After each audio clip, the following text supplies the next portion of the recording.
अस्सलाम वालेकुम एवरीवन।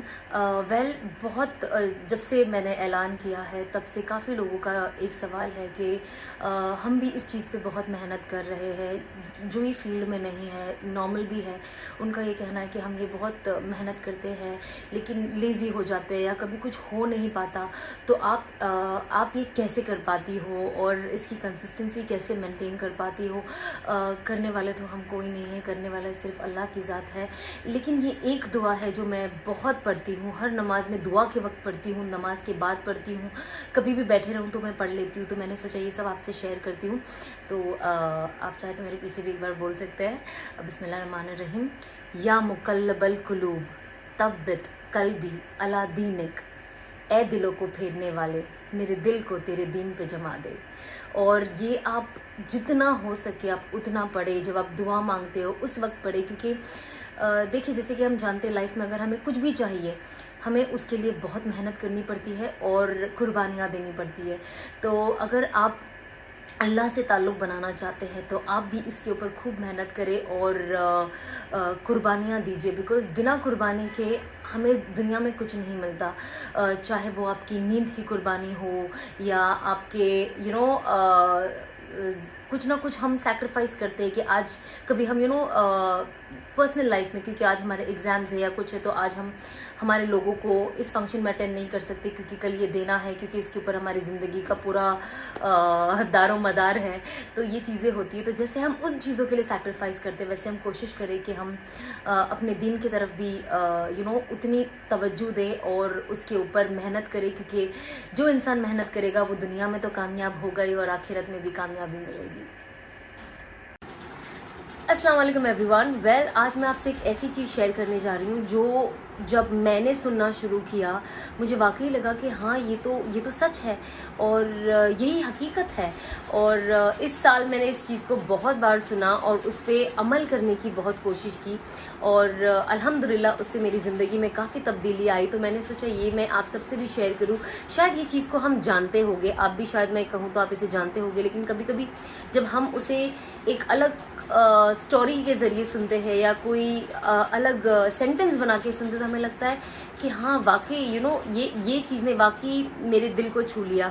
तो मैंने सोचा ये मैं आपसे भी शेयर कर लेती हूँ। तो ये मैंने बहुत अच्छी चीज़ बहुत सारे बयानों में सुनी है और पर्सनली भी सुनी है लोगों से कि जो कहते हैं ना, थोड़ी सी मज़े के लिए जो इंसान थोड़े से मज़े के लिए ये कर लेता है वो कर लेता है, तो कहते हैं थोड़ी सी मज़े के लिए गुनाह ना करे। क्योंकि क्या होता है, मज़ा तो निकल जाता है। अब मैंने अल्लाह की कोई नाफरमानी अगर हम ले ले तो मैंने थोड़े से मज़े के लिए वो तो कर लिया, लेकिन अब वो थोड़ा सा वक्त तो निकल गया, मज़ा भी चला गया, लेकिन क्या हुआ, गुनाह हमारे साथ रह गया। अब वो गुनाह क्या होगा, वो गुनाह हमारे साथ कब्र तक जाएगा, वो आखिरत के दिन हमारे साथ हशर के मैदान में खड़ा होगा और हमें क्या करेगा, जहन्नम में छोड़ के आएगा। तो हमें क्या करना है कि हमें थोड़े से मज़े के लिए गुनाह नहीं करना है। हमें ये याद रखना है कि ये मज़ा तो ख़त्म हो जाएगा पर ये गुनाह हमारे साथ चलता रहेगा चलता रहेगा चलता रहेगा और आप तो जानते हैं इसका एंड कहाँ होना है। और उसी तरह थोड़ी सी मुशक्क़त के लिए आप नेकी करना ना छोड़ें। क्योंकि क्या होता है कि जो थोड़ी सी मुशक्क़त होती है ना उस वक्त वो भी निकल जाती है। जैसे कि अब मुझे तहज्जुद में उठा नहीं जा रहा है या फजर में उठा नहीं जा रहा है नमाज के लिए, और वो मुशक्क़त होती, तकलीफ़ होती है, आप सब जानते हैं, मुझे भी होती है। तो वो तकलीफ़ होती है तो हम क्या करते हैं कि अरे सो जाते हैं ना, उठ के कज़ा कर लेंगे, क्या मुशक्क़त की वजह से।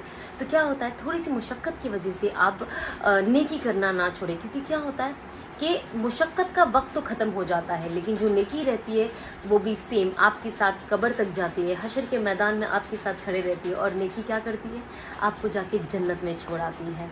तो इसीलिए आप कोशिश करें कि जितना हम गुनाह से दूर रह सके और ये सोचे उस मज़े के वक्त कि ये मज़ा तो बस कुछ वक्त का है, ख़त्म हो जाएगा, पर ये जो गुनाह है हमारे सर रह जाएगा और हमें जहन्नम में लेकर जाएगा और जन्नत के और हमारे बीच में ये एक दीवार बन जाएगा जो हम नहीं चाहते हैं कि बने। तो ये बहुत ज़्यादा ज़रूरी है कि हम हर चीज़ जो अपनी ज़िंदगी में करते हैं वो सोचें और सोच के करें, जिससे कि हम लोगों के लिए कभी हम कुछ ऐसी चीज़ें कह देते हैं जो उनके दिल को ठेस पहुंच जाती है, उन्हें बुरा लगता है, लोग तो आगे बढ़ जाते हैं, लेकिन क्या होता है वो भी गुनाह आपके सर रह जाता है और वो आगे जाके आपको जन्नत में और आपके बीच में वो दीवार बन जाएगी।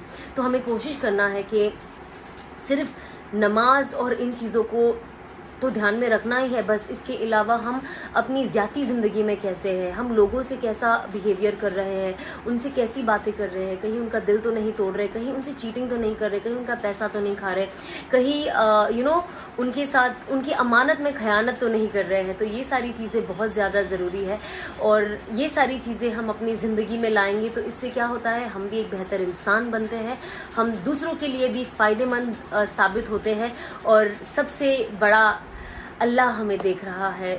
कभी कभी हमें अच्छी चीज़ करने का या अच्छा रहने का इस दुनिया में उसका रिटर्न नहीं मिलता, बट हमें याद रखना है रिटर्न हमें दुनिया से नहीं, हमें आखिरत में अल्लाह से चाहिए। तो बस ये मुझे आपसे शेयर करना था क्योंकि ये चीज़ मेरी लाइफ में बहुत बहुत बहुत डिफरेंस लाई और आप देख रहे हो आज जो मैं मैं कह सकते एक अलग इंसान जो बन गई हूँ और ये चीज़ ने मेरी लाइफ में बहुत पॉजिटिवली इम्पैक्ट किया है। ये दो चीज़ इस पे हमारी पूरी ज़िंदगी बेस्ड है और इससे ही हमारी देखा जाए तो पूरी ज़िंदगी है, पैदा होने से लेके कब्र की घड़ी तक। तो बस मैंने सोचा आप सबसे भी शेयर कर दूँ ताकि हम जो अपने लिए मेहनत कर रहे हैं, अपनी जन्नत के लिए मेहनत कर रहे हैं, हम अगर दूसरों को भी साथ लेकर चले और उनकी भी जन्नत बनाने में उनकी मदद करें तो इससे अच्छा क्या ही बात होगी। उखरिजत लिन्नास, you and I have been created for the betterment of mankind. So ya Allah, what do? Tahmaruna bil maruf. With your actions and your word and your speech, go and tell everyone what pleases me.